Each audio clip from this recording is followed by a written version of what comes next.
Bellum just released a video a couple days ago talking about their release and sort of building up hype, kind of some of the features coming with that game. And they also talked a little bit about the pricing model as well. For example, you can pay $300 if you want. some people some people have. But the crazy thing here is that that's not really that big a deal compared to one move that they're making that maybe a big mistake. My name is Tacti and I'm on a quest to find the most immersive video games on the internet, and today we're going to be talking about Bellum.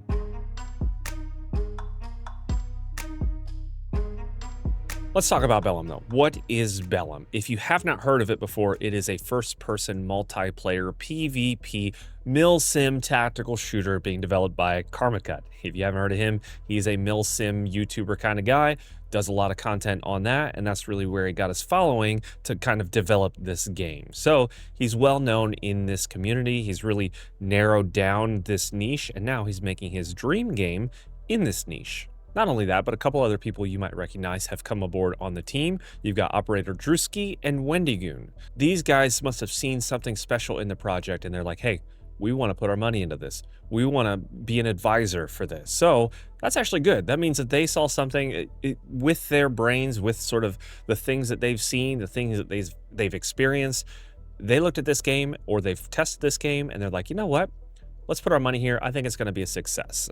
So that's a little bit more of an encouragement when it comes to if you want to invest in this game, which we're going to talk about here in a second. But the game is going to be a milsim focused on as much realism as possible. They spoke in this video that I'll link down below. They spoke a little bit about how they want to provide a realistic experience with realistic teamwork involved and teamwork being necessary for a win, but being able to streamline it so it's not too difficult, not too realistic to where people are like, this is just way too much work. This is so tedious. I don't want to play this. So they're trying to find a good balance with that. I haven't played the game yet, but I am very interested to see how that plays out in general, because that's one of the things with these milsim games. It's hard to keep people playing because sometimes they just get bored, right? But you'll be able to do this with 3 different factions. It looks like the US Army Rangers, you'll have the Russian mercenaries as well, and then you'll have the guerrilla fighters of Al-Zalam. Each faction is going to have their different weaponry and their different tactics, and all of this is going to play out in a game mode called Occupation, where you're essentially battling for a very large area within a specific circle. You've got different bases and outposts that you can set up, and you've got to run supplies to those places. So there are a few different ways that you can win this game mode. You can kill everybody, you can push them out of the circle, or you can have enough like reputation points. I forget what they call it, but reputation points to just overrun the enemy. All this is going to take place on a 4x4 kilometer map. At least that's one of the first maps that's going to be introduced into the game. And you're going to have to use different tactics with your teammates, understanding exactly what you can do with the equipment you've got. So they're looking to have these realistic ballistics as well as realistic body armor mechanics and realistic fragmentation grenades. Initially, there won't be any vehicles in there, but really they want to focus heavily on that infantry combat and not a whole lot on expanding those vehicles. So eventually there's going to be some transportation vehicles in the game, but mostly you're just going to be fighting other people with guns. If you end up taking a bullet or something like that, they've got an advanced medical system that you're going to have to utilize. Hopefully it's not too tedious as well, but different body parts are going to be affected differently. If you get hit in the arm, if you get hit in the leg, you're going to have to treat that specifically, you or your buddy. And it does seem like, I don't know if they talked about this, but it does seem like if you're downed, you can actually be in like an unconscious or a coma or something like that, kind of like gray zone warfare. So it does look very similar to that, but you will want to like pop enemies while they're down. Whether or not it's a war crime or not, I don't know.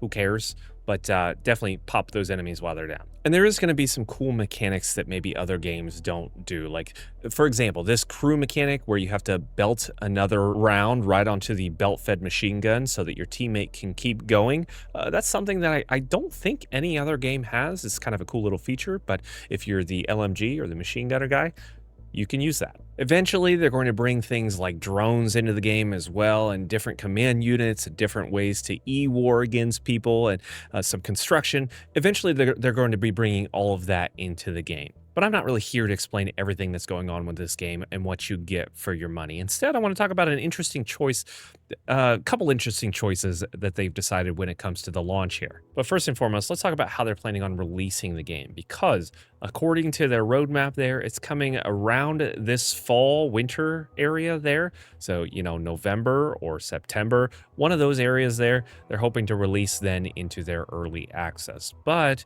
they're currently accepting pre-orders, which is where everything gets interesting. Now, I'm not one to spend a ton of money on video games, mostly because I just make content on video games anymore. I don't really play them leisurely. But some of y'all got way too much money. So let's start out with the standard edition, because there are 4 different things that you can buy, 4 different editions of the game that you can buy to support the game. And one thing that's very interesting about this is I think the milsim community is very dedicated to the milsim experience, and so it's done okay so far with these editions. But let's talk about them. All of these are also going to be 20% off leading up to the early access launch, so just keep that in mind when it comes to pricing. For example, the standard edition, which essentially gets you into the early access build when that releases, is going to be $35.99. That's the lowest you can get. That is a discounted rate, and essentially it's just access to the game at a discount. So you're not going to be able to do anything until that specific point, until it releases in early access. If you've won a couple scratch-off tickets there and you want to upgrade your edition eventually, you can do that. You have to email them, but if you want to purchase it outright, you can buy the deluxe edition. That's a step up from the standard edition. And with this, you'll get a few different things. You'll get a few different digital items as well as some skins in the game, so that's interesting to note. You're going to have some skins in the game, weapon skins that are supposed to be grounded in realism. So just keep that in mind. No crazy skins. You're not going to be able to bring your waifu onto the screen. Sorry, get a life. Standard edition gets early access and deluxe edition gets early access. I gotta say, the skins do look really good though. I am very impressed with how the skins looked, and I like skins in game. I wish that Tarkov would do more of that, to be completely honest with you. Now that one is going to cost you about $47.99, but you do get a little bit earlier access than everybody else, and you get a few goodies in game, essentially,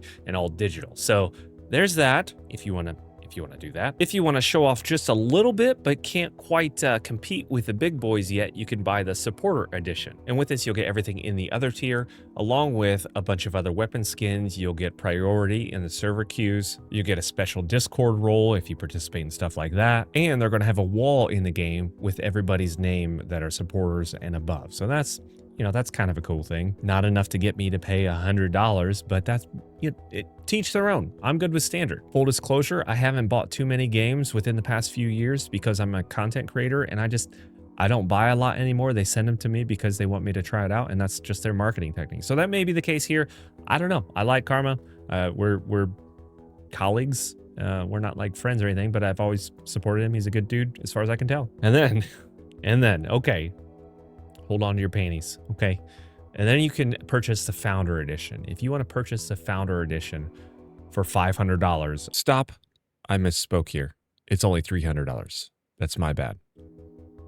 You better hurry because they're actually almost out. There are only 500 of these, and the last I heard, they're over 400 and maybe sold out soon. I'm kind of, like I said before, the milsim community is very, very dedicated. With this, you also get a couple extra keys. So you get 3 total keys so you can play with your buddies. You get exclusive Discord access. You get the Founders playtest, which is coming up here with, I don't know, within the next 30 days or something like that. It's supposed to be around the summertime here. And then you get a few physical items. There are some Founder coins. There's some patches that you get. I truthfully, I don't know how people could pay that much money for a game. I truthfully don't know. I like video games, but that $300 could buy me a real gun. And not that I go to war. It could buy me a new computer case, which I desperately need. It could buy me another fishing pole or 10. There's a lot of things that I would spend money on, $300 on. It could buy me a weekend away with my wife. My goodness. There's a lot of things I would spend $300 on. And this just isn't one of them. I am not rolling in the dough. Okay, that is not for me. If you do purchase it, like, who am I to judge? I just make sure you can feed your family. Okay, just make sure your family has food. Please don't put this on a credit card. So, $300 and almost 500 are gone. You know, that's still not the most interesting about this thing here. right? Because at least they're getting physical items. They're getting a return on their investment in some way. They feel great about themselves. The most interesting thing is it's not going to be on Steam. Now, I don't know how that's going to play out. That may be the one mistake that this game is making. Now, they have a few different reasons for that. Of course, Steam takes a 30% cut. They're not going to have to worry about that. They're also not going to have to worry about getting review bombed, right? So not saying that that's a main reason, but a lot of the times people will go in and just, if it's not an experience they like or an experience they expected, they may review bomb it, and that sort of prevents that. Another thing that I've seen with early access launches especially is that people look at the Steam charts and they see, oh, there's a low player count. I don't want to hop in because there's not a lot of people playing.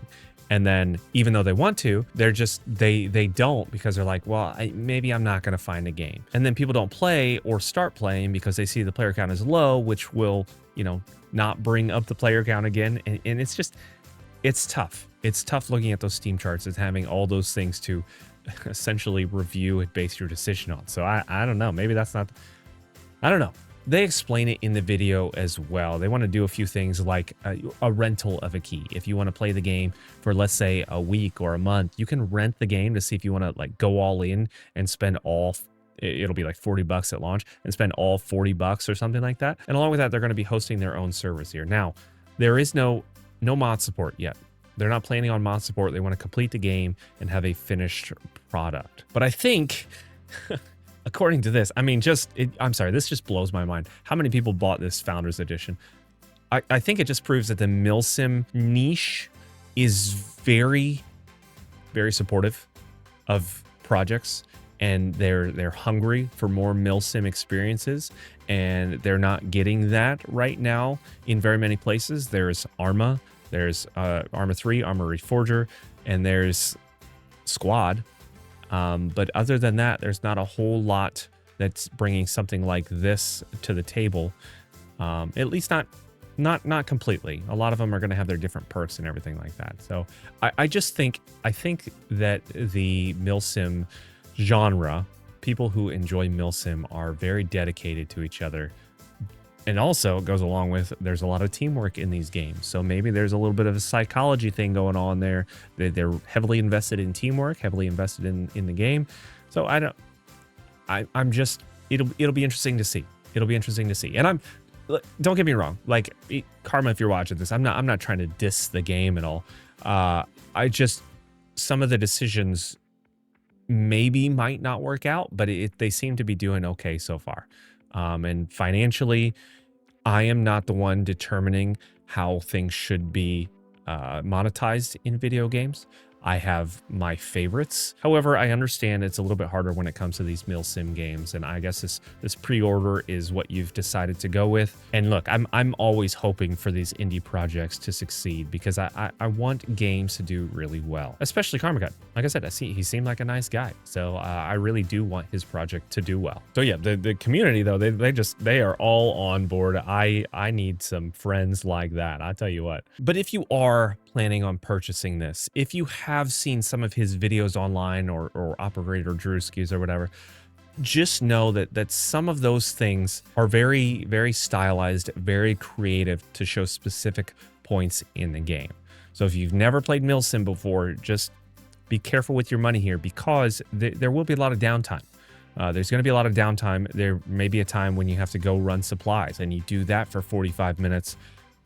Not me. That's about when I hop out of a game, because I can't do that. Nobody wants to watch a video on that, and I can't get opinions on that. But you need to be prepared to know it's going to be very difficult to see enemies. You're going to have to communicate, so you're going to have a mic.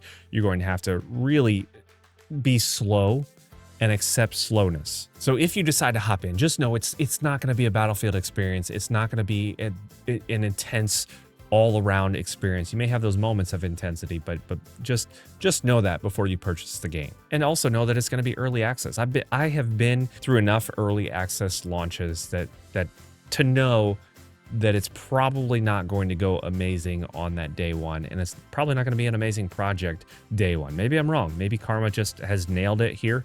But it's probably going to leave a lot to be desired. At least that's been my past experience there. But they're going to utilize that early access period to really refine the game into something really great. Hopefully, anyway. What do you think, though? You tell me what you think. Would you buy this Founders Edition? What do you think about the pricing model? What do you think about maybe not launching on Steam? That could be kind of make or break. Steam is the largest PC gaming experience ever on the market. Even Epic can't hardly capture all their player base. So we'll see. Let me know what you think. And, once I get my hands on it, I'll be streaming it. I'll be giving more of an opinion about the experience there. And if it's for you, if it's for me, if it's for people like me, stuff like that. Either way, thank you so much for watching. I have enjoyed my time with you today. I hope you've enjoyed time with me. If you like my content and want to spend a little bit more time with me, catch me live over on my Tactic Gamer live channel. I've been streaming quite a bit more over there. Thank you so much for watching. And until the next one, Blood Nid, until you need to stand out.